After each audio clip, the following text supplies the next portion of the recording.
जोहार दोस्तों। कल का क्लास में हम लोग देखे थे झारखंड ज्योग्राफी का झारखंड की भूगर्भिक संरचना, यानी भूगर्भ के अंदर झारखंड में कौन कौन सी चट्टान पाई जाती है, कौन कौन सी चट्टान में क्या पाया जाता है और उसका कहाँ कहाँ विस्तार है, ये हम लोग देखे थे। ठीक है। उसके बाद आज का टॉपिक रहेगा झारखंड का धरातलीय स्वरूप। झारखंड का धरातलीय स्वरूप यानी कि ये जो झारखंड है, इस झारखंड का ऊपर का जो भौतिक विभाजन है वो किस टाइप से हुआ है, किस किस पठार, किस किस भाग, मैदानी भाग, पर्वत भाग को मिला करके हुआ है। यानी झारखंड का हम लोग कल देखे थे अंदर की भाग का, आज हम लोग ऊपर का भौतिक स्वरूप को देखेंगे। ठीक है। झारखंड का भौतिक विभाजन पठार, पर्वत और मैदान, ये तीन चीज को मिला करके हुआ है। पठार में छोटा नागपुर का पठार, ठीक है, छोटा नागपुर का पठार, पर्वत में राजमहल की पहाड़ी और मैदान में चाईबासा का मैदान। यानी कि जो छोटा नागपुर का पठार है ये, एक मिनट देखिए, सबसे पहले इधर देखिए, जो छोटा छोटा है पर्वत है, राजमहल की पहाड़ी, ये जो राजमहल वाला एरिया जो है यानी संथाल परगना वाला, देवघर दुमका वाला जो उधर जो पर्वत है, ठीक है, त्रिकुट पर्वत, ये सब उसको छोड़ दिया जाए, वो सब है राजमहल की पहाड़ी का भाग। ठीक है, मतलब संथाल परगना वाला। और एक पश्चिमी सिंहभूम में एक चाईबासा का मैदान पाया जाता है, उस चाईबासा के मैदान को छोड़ दिया जाए तो बाद बाकी जितना भी गढ़वा पलामू वाला एरिया, इधर हजारीबाग, धनबाद, कोडरमा, रांची, लोहरदगा, गुमला, सिमडेगा, पूर्वी सिंहभूम, सरायकेला, रांची, खुट्टी का जितना भी एरिया है ये सब छोटा नागपुर पठार का भाग कहा जाता है। ठीक है। यानी क्या बोले कि संथाल परगना वाला उधर राजमहल की पहाड़ी को छोड़कर, इधर चाईबासा के मैदान को छोड़कर बाकी जितना भी झारखंड का जो एरिया है वो सब छोटा नागपुर का पठार कवर करता है। ठीक है।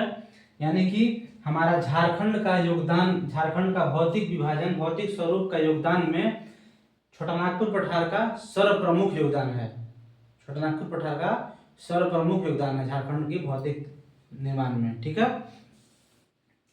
अब देखिए इधर छोटा नागपुर का जो पठार है इसके बारे में थोड़ा सा देख लेते हैं, तब आगे आपको बताएंगे कि यह प्रायद्वीपीय पठार, भारत की जो दक्षिणी भारत की जो प्रायद्वीपीय पठार है, दक्षिणी भारत की प्रायद्वीपीय पठार का उत्तर पूर्वी भाग है छोटा नागपुर।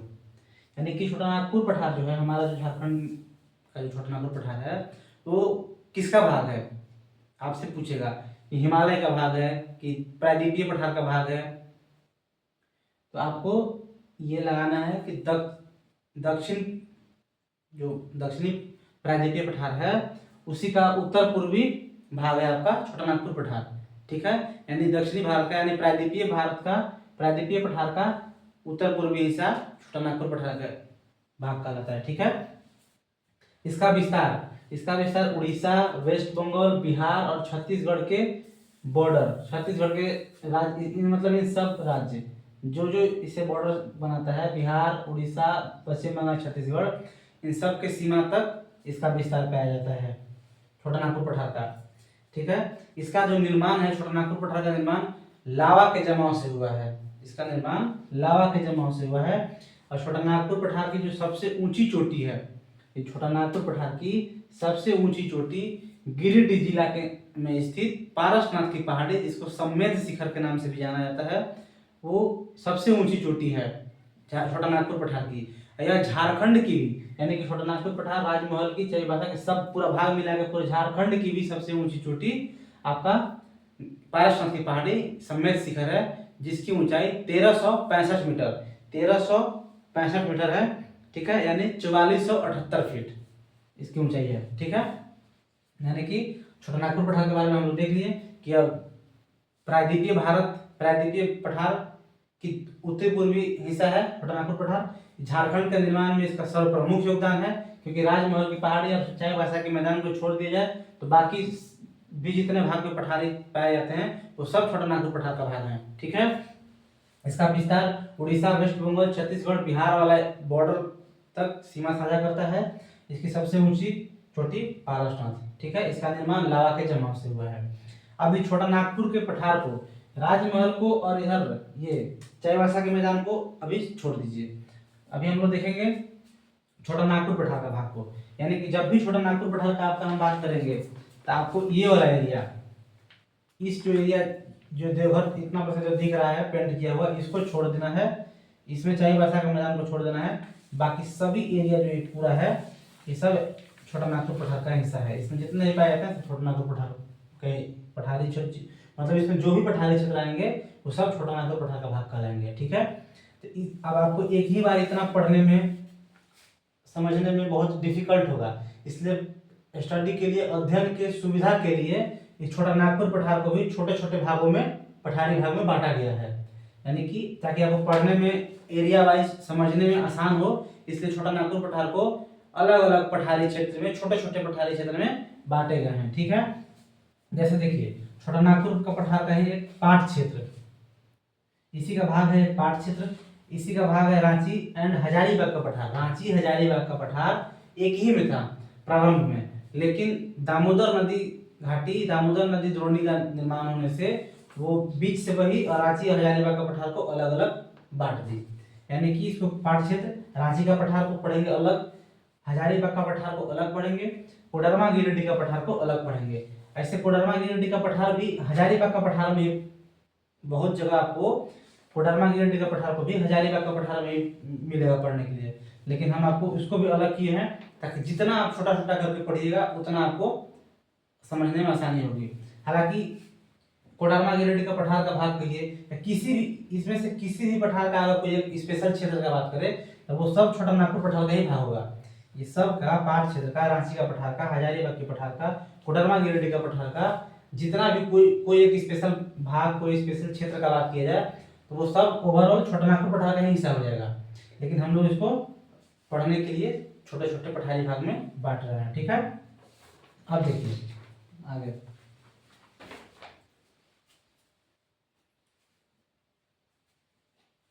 यानी आपसे अगर मान के चलिए क्वेश्चन पूछे, एक बात एक थोड़ा सा देख लीजिए, आपसे क्वेश्चन पूछे कि यहीं पे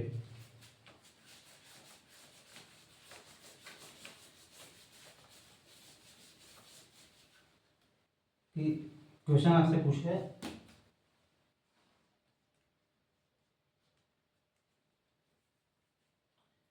पारसनाथ किस पठार का भाग है, किस पठार का भाग है। ऑप्शन अगर इस टाइप से थे कि छोटा नागपुर, छोटा नागपुर, राजमहल, इस टाइप से मतलब कुछ ऑप्शन दे तो आपको लगाना है छोटा नागपुर। आप ये तो समझ गए होंगे, अगर छोटा नागपुर, राजमहल यहाँ वाला टाइप से ऑप्शन दे तो छोटा नागपुर का भाग है, चूंकि पारसनाथ गिरिडीह में आता है और हम बताए हैं कि गिरिडीह वाला जितना भी एरिया है उधर को छोड़कर, राजमहल को छोड़ करके ये सब छोटा नागपुर का भाग है, छोटा नागपुर। अगर आप सेम क्वेश्चन में ऑप्शन आपका ऐसे रहे, पहला ऑप्शन दे दे आपका पाट क्षेत्र, दूसरा ऑप्शन दे दे आपका गिरिडीह, गिरिडीह का पठार, तीसरा ऑप्शन दे दे आपका हजारीबाग का पठार, हजारीबाग पठार। अब देखिए आपको क्या देखना है, चूंकि आप ये तो पहले आपको ये दिमाग लगाना है, सबसे पहले क्वेश्चन पे देखना है कि पारसनाथ की पठारी छोटा नागपुर का भाग है कि राजमहल का भाग है, तो छोटा नागपुर का भाग है। अब आपको देखना है कि छोटा नागपुर का भाग है, जो ऑप्शन दिया है आपका तीन ठो, पाट क्षेत्र, गिरिडीह का पठार, हजारीबाग का पठार, ये तीनों छोटा नागपुर का भाग है। जो तीन ऑप्शन भी दिया है वो भी तीनों छोटा छोटा नागपुर का भाग है, और जो क्वेश्चन दिया है वो भी छोटा नागपुर का ही भाग है। अब इसमें से आपको देखना है कि जो क्वेश्चन में दिया है पारसनाथ की पहाड़ी, वो कौन से ऑप्शन के नजदीक आ रहा है, मतलब किस एरिया के नजदीक है। पाट क्षेत्र कहाँ, यहाँ हो गया ये आपका, ये लोअर रांची लाता है, पलामू एरिया में आता है। गिरिडीह का पठार वहां देख रहे हैं गिरिडीह में ही पाया जाता है पारसनाथ। हजारीबाग का पठार उससे थोड़ा सा दूर है, यानी कि जब खुद गिरिडीह में पाया जाता है पारसनाथ और गिरिडीह का पठार ही आपका ऑप्शन में दिया है, तो हम इसका आंसर लगाएंगे गिरिडीह का पठार। ठीक है, लेकिन अगर गिरिडीह का पठार नहीं दिया हुआ रहता, यहाँ पे गिरिडीह का पठार नहीं दिया हुआ रहता, इसमें इसके जगह पर दिया हुआ रहता आपका रांची का पठार, रांची का पठार दिया हुआ रहता, यानी सेम क्वेश्चन में ऑप्शन रहता है पाट क्षेत्र, रांची का पठार, हजारीबाग का पठार। अभी भी देखिए कि तीनों ऑप्शन आपका छोटा नागपुर का ही भाग है, ठीक है। अब इसमें देखना है कि जो पारसनाथ है वो हमारा गिरिडीह में पाया जाता है, गिरिडीह जिला में। तो वो कौन से तीनों ऑप्शन के कौन से पठारी क्षेत्र का नजदीक पाया जाएगा? तो रांची का पठार तो से बहुत दूर हो गया, पाट क्षेत्र से भी इधर जो पलामू वाला एरिया का, लातेहार का एरिया का होगा, इससे भी बहुत दूर हो गया। तो जो पारसनाथ है यानी गिरिडीह, ये हजारीबाग का पठार का नजदीक आ गया। ऑप्शन के अकॉर्डिंग हजारीबाग के पठार का नजदीक आ गया, इसलिए यहाँ पे ऑप्शन इसका आंसर हो जाएगा हजारीबाग का पठार। यानी कि आपको समझना कैसे है, कंफ्यूज नहीं होना है कि जो भी क्वेश्चन में दिया और अगर एरिया वाइज पूछ रहा है कि ये किस पठार का भाग है, तो सबसे पहले आपको देखना है कि ये छोटा नागपुर का भाग है, कि राजमहल की भाग है, कि चाईबासा का मैदान का भाग है, ठीक है। अगर वो झारखंड में स्थित है तो, झारखंड में स्थित है तो इसी तीन चार का ही वो भाग रहेगा, ये इसी तीन का भाग रहेगा, ठीक है। छोटा नागपुर का, राजमहल का और चाईबासा का। तो सबसे पहले आपको देखना है किसका भाग है। तो बता, ये देखने के लिए तो आसान है कि उधर ऊपर संथाल वाला राजमहल की पहाड़ी और चाईबासा के मैदान को छोड़ दिया है, तो बाकी सब छोटा नागपुर का भाग है। तो यहाँ तो आप आसानी से देख लीजिएगा कि छोटा नागपुर पठार का भाग है। अब उस क्वेश्चन को फिर देखना है, ऑप्शन में आना है कि जो ऑप्शन दिया हुआ है उसमें से जो पठार अलग अलग करोड़ के दिया हुआ है वो इसमें से कितने ऑप्शन छोटा नागपुर पठार का ही भाग है। अगर चार ऑप्शन में चारों छोटा नागपुर का भाग हो गया आपका, अब क्वेश्चन भी छोटा नागपुर पठार का ही से ही पूछा गया है, कोई मतलब एक क्षेत्र के बारे में, और चारों ऑप्शन छोटा नागपुर पठार का ही दिया है क्षेत्र के बारे में, ठीक है। तो आपको फिर ऑप्शन को एलिमिनेट करना है, ऑप्शन हटाना है। ये देखना है कि जो वो क्वेश्चन दिया है और जो ऑप्शन में पठार दिया है उसको, उसके नज़दीक में कौन सा पठार है। जो क्वेश्चन में दिया है क्षेत्र, उसके नज़दीक में ऑप्शन के अकॉर्डिंग कौन सा पठार नज़दीक में पाया जाता है, उसी को आंसर लगाना है। जैसे यहाँ पे पारसनाथ जो है, इस ऑप्शन में पाट क्षेत्र, रांची का पठार, हजारीबाग का पठार है। क्योंकि पारसनाथ भी छोटा नागपुर का हिस्सा, पाट क्षेत्र, रांची का पठार, हजारीबाग भी छोटा नागपुर का हिस्सा। ये तय हो गया कि छोटा नागपुर का ही भाग है।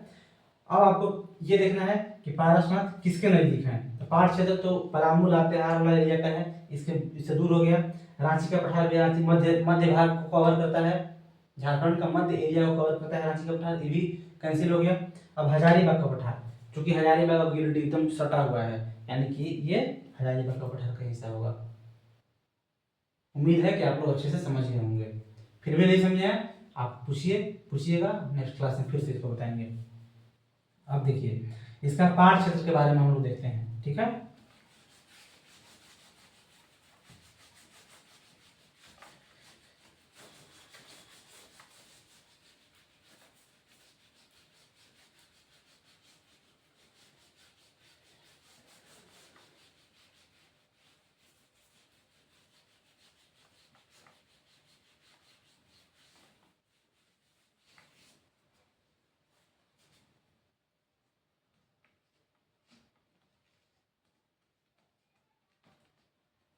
पाट क्षेत्र, पाट का अर्थ क्या होता है? पाट क्षेत्र किसका हिस्सा है? छोटा नागपुर पठार का भाग है, ठीक है। पाट का अर्थ क्या होता है? समतल जमीन, समतल भूमि। इसका अर्थ होता है समतल जमीन, ठीक है। समतल जमीन, ऊपर वाला जो है समतल जमीन है, पाट है, ठीक। उसके बाद इसका देखिए, ये झारखंड का सबसे ऊंचा भूभाग है। पारसनाथ की पहाड़ी को छोड़कर, पारसनाथ की जो चोटी है इसको छोड़कर, इस चोटी को मतलब एक पारसनाथ की पहाड़ी इस टाइप से चोटी है, उसको छोड़कर झारखंड की सबसे ऊंची, झारखंड की सबसे ऊंची भाग है। यानी पारसनाथ के अतिरिक्त झारखंड की सबसे ऊंची भाग यही हमारा पाट क्षेत्र है। सबसे ऊंची जमीन, समतल जमीन पाट क्षेत्र कहलाता है, ठीक है। इसका विस्तार देखिए, इसका विस्तार रांची के, ये रांची है, इसका विस्तार देखिए रांची का ये वाला एरिया यहाँ से लेकर के लोहरदगा, लातेहार, पलामू का दक्षिणी हिस्सा। ऐसा नहीं है कि पठार कोई एक जिला का है, क्या पलामू का थी तो पलामू में खाली है। पलामू अगर वो किसी बॉर्डर लाइन पे, पलामू का बॉर्डर लाइन पे, बॉर्डर लाइन तक अगर उसका विस्तार है तो दूसरे जिला जो छठा है उसमें भी हो जाएगा। यानी कि देखिए रांची का उत्तर पश्चिम, रांची का उत्तर पश्चिम वाला जो एरिया ऐसे निकला हुआ है, ये लोहरदगा, लातेहार, पलामू का दक्षिणी हिस्सा, कुछ चतरा वाला, थोड़ा सा गुमला वाला एरिया पाट क्षेत्र कहलाता है। यानी कि मैप में देख लीजिए पाट क्षेत्र कहाँ है, पलामू का दक्षिणी हिस्सा से लेके रांची का उत्तर पश्चिमी हिस्सा, यानी ई कोना से लेकर के लोहरदगा, लातेहार का पूरा अधिकतर भाग, पलामू का दक्षिणी हिस्सा, लोहरदगा का आधा भाग, गुमला का कुछ भाग, ये सब आपका आ जाते हैं पाट क्षेत्र में। यानी कि रांची के उत्तर पश्चिम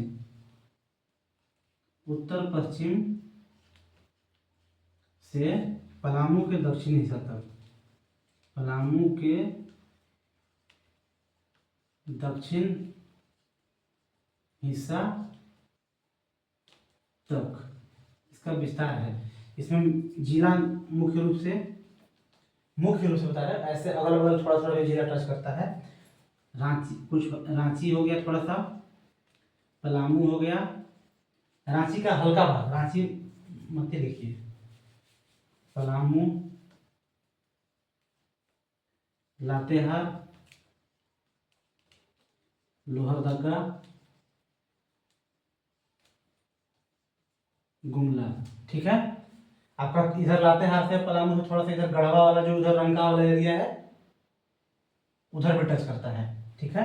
यानी कि मुख्य रूप से अगर पलामू, लातेहार, लोहरदगा, गुमला, गढ़वा, कुछ रांची, इस सब के बारे में अगर बात करें तो ये सब जो पठारी एरिया है वो पाट क्षेत्र का हिस्सा है। यानी कि अगर इधर वाला एरिया से आपसे पूछ करके कुछ रांची का उत्तर पश्चिमी एरिया, लोहरदगा, गुमला, लातेहार, पलामू, कुछ गढ़वा, इस सब के बारे में अगर पूछे आपसे कुछ भी, और आपसे पूछ दे कि किसका भाग है इधर का, कुछ भी पूछ करके पूछ दे किस छोटा नागपुर का कौन से क्षेत्र का भाग है पठारी क्षेत्र का, तो आपको सीधे लगाना है पाट क्षेत्र का। यानी ये क्यों बता रहे हैं हम, ये क्यों लिखवा रहे हैं, जिला क्यों लिखवा रहे हैं, एरिया क्यों बता रहे हैं, इसीलिए बता रहे हैं कि मान के चलिए कि लातेहार में कोई लातेहार का जैसे फॉल है, देखिए झारखंड का सबसे ऊंचा जो है ना बूढ़ा घाघ जो है जलप्रपात आपसे ये दे दिया कि बूढ़ा घाघ जलप्रपात लातेहार जिला में है। आपसे पूछ दिया कि ये किस भाग का, कौन से पठारी क्षेत्र का भाग है, बूढ़ा घाघ या लॉज फॉल जो झारखंड की सबसे ऊंची जलप्रपात है ये लातेहार जिला में है। तो आपसे पूछ दिया कि ये किस पठारी क्षेत्र का भाग है, तो आपको लगाना है, क्योंकि जान रहे हैं कि लातेहार में है और लातेहार में पाट क्षेत्र का विस्तार है, यानी लगाएंगे पाट क्षेत्र का विस्तार है, पाट क्षेत्र का भाग है, ठीक है। बूढ़ा घाघ जलप्रपात पाट क्षेत्र का भाग है, ठीक है। यानी कि पाट क्षेत्र में जलप्रपात भी आपका पाया जाता है, बूढ़ा घाघ।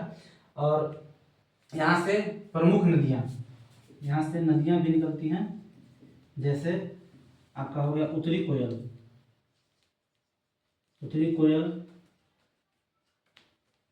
और दामोदर, औरंगा आदि।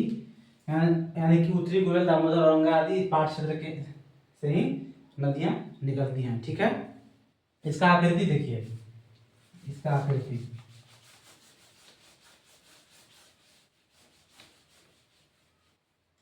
आकृति त्रिभुजाकार है, जो पाट क्षेत्र की आकृति है वो त्रिभुजाकार है, ठीक है। ऐसे इसका जो आधार है वो दक्षिण में, मतलब आधार कहाँ है, शीर्ष दक्षिण में, सॉरी जो शीर्ष है ये और ये आधार है दक्षिण में, मतलब जो रांची वाला एरिया तरफ इसका शीर्ष है और इधर पलामू वाला एरिया तरफ इसका आधार है, ठीक है। इसी आकार का है पाट क्षेत्र का, ऐसे एरिया कवर करता है, ठीक। इसका ऊपरी वाला भाग को टाण कहते हैं, इसको टाण कहते हैं और इसको दोन कहते हैं, नीचे वाला हिस्सा को दोन कहते हैं, ठीक है। और इसकी समुद्र तल से औसत ऊंचाई, जो पहाड़ क्षेत्र की औसत ऊंचाई 900 मीटर है। समुद्र तल से इसकी औसत ऊंचाई 900 मीटर है। इसी के पहाड़ क्षेत्र का ही 3 सबसे ऊंचा पार्ट है, या वो झारखंड का कहिए, पूरे झारखंड का 3 सबसे ऊंचा पार्ट जो है वो इसी पहाड़ क्षेत्र का हिस्सा है, ठीक है। 3 सबसे ऊंचा पार्ट, पहला हो गया नेतरहाट, नेतरहाट पार्ट, ठीक है, 1180 मीटर। नेतरहाट पार्ट 1180 मीटर, जो कि सबसे ऊंचा। अगर आपसे पूछे पारसनाथ की पठार को छोड़ दिया जाए, पारसनाथ की चोटी को छोड़ दिया जाए, तो उसके बाद अगर पूछे कि सबसे ऊंचा जो पाट क्षेत्र है वो नेतरहाट का पाट है, बताया ना कि पारसनाथ का अतिरिक्त पाट क्षेत्र सबसे ऊंचा भाग है, तो उसका यही नेतरहाट पाट सबसे ऊंचा भाग है, 1180 मीटर। दूसरा आपका हो जाएगा, दूसरा आपका हो जाएगा ये गणेशपुर पाट, गणेशपुर पाट। तीसरा हो जाएगा जनीरा पाट, ठीक है। तीसरा हो जाएगा आपका जनीरा पाट। गणेशपुर का हो जाएगा 1171 मीटर और जनीरा पाट का हो जाएगा आपका 1142 मीटर। यानी कि सबसे ऊंचा जो पहाड़ क्षेत्र का जो सबसे ऊंचा भाग अगर पूछे आपसे तो नेतरहाट पाट है 1180 मीटर। यहाँ छोटा पारसनाथ के अतिरिक्त झारखंड की सबसे ऊंची भाग पहाड़ क्षेत्र, उसका हिस्सा नेतरहाट पाट, ठीक है। ये आपका सबसे हो गया। यानी कि इससे अब बताएं कि उत्तरी कोयल, शंख, दामोदर, औरंगा प्रमुख नदियां भी निकलती हैं, ठीक है। और इसके बारे में आप ये भी देख लीजिए कि इसका विस्तार पलामू लाते हैं लोहरदगा गुमला वाले एरिया में है, यानी कि रांची से इधर पलामू वाला एरिया, इस एरिया में, ठीक है, पहाड़ क्षेत्र पाया जाता है। आपसे इस एरिया का कोई भी चीज पूछ दे, क्वेश्चन दे दे, आपसे पूछ दे, मान के चलिए कि नेतरहाट, नेतरहाट पूछ दे कि नेतरहाट किस पठारी एरिया का भाग है, पहाड़ क्षेत्र का भाग है, ठीक है। आपसे पूछ दे इधर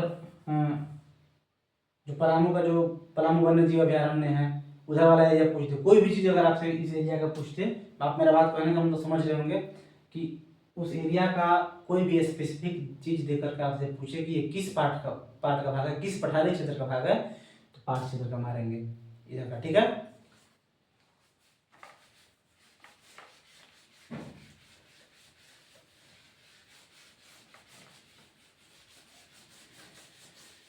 इसके बाद है दूसरा रांची का पठार,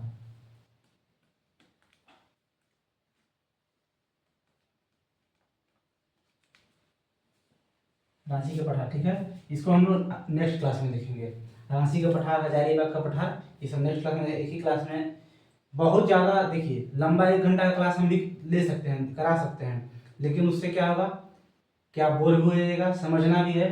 छोटा छोटा क्लास रहेगा, थोड़ा सा स्लो ही चले, थोड़ा टाइम ज़्यादा ही लगे, भले ही 4 क्लास की जगह 6 क्लास करना हो, बट आपको इंटरेस्ट भी आएगा, समझ भी लीजिएगा और देखने में बोरिंग भी नहीं होगा, बोर भी नहीं लीजिएगा आप, ठीक है। यानी कि यहाँ तक हम लोग पाँच क्षेत्र तक देख लिए और कैसे कैसे भौतिक विभाजन हुआ वो सब देखें।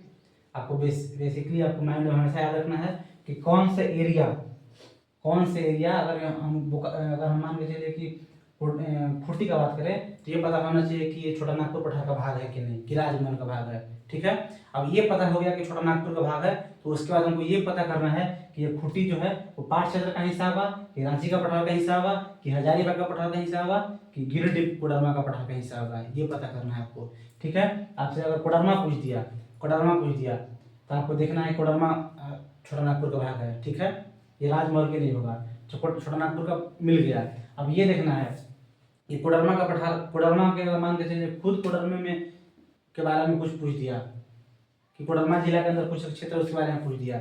अब कोडरमा अगर ऑप्शन में कोडरमा का पठार दिया हुआ है तो कोडरमा का पठार लगाएंगे, कोडरमा का पठार नहीं दिया हुआ है तो उसके नजदीक हजारीबाग का पठार है, उसको लगा देंगे। यानी कि जो क्षेत्र के बारे में पूछ रहा है उसको पता कीजिए कि छोटा नागपुर का भाग है कि नहीं। अगर ये पता चल गया तो उसके बाद ये पता कीजिए कि वो किस पठारी भाग का नज़दीकी एरिया कवर कर रहा है, किस पठारी भाग का नज़दीक है वो, ठीक है। अगर उस जिला में है और उसी के जिला के नाम पे पठार दीजिए तो वही आंसर हो जाएगा। अगर वो नहीं है, दूसरा है तो उसके नज़दीक वाला आंसर होगा। ठीक है, धन्यवाद।